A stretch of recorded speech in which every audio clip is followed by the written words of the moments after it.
¿Quieres hacer más en menos tiempo? ¿Quieres que lo que haces te ocupe muchísimo menos tiempo?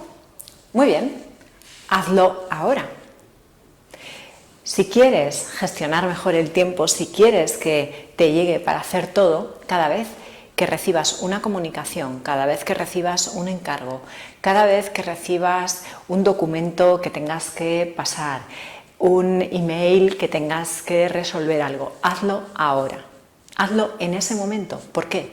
Porque si cogemos y lo miramos y lo dejamos para otro momento, ya lo tenemos que mirar 2 veces, porque después lo tienes que retomar, volver a leer y volver a mirarlo y volver a hacerlo realmente. Entonces lo estarías haciendo 2 veces, estás perdiendo más tiempo.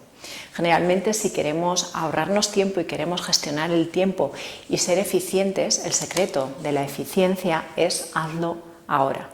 Entonces te recomiendo que cada vez que tengas que hacer algo, lo hagas en el mismo momento en el que te llega para hacerlo y verás cómo puedes hacer muchísimo más en menos tiempo.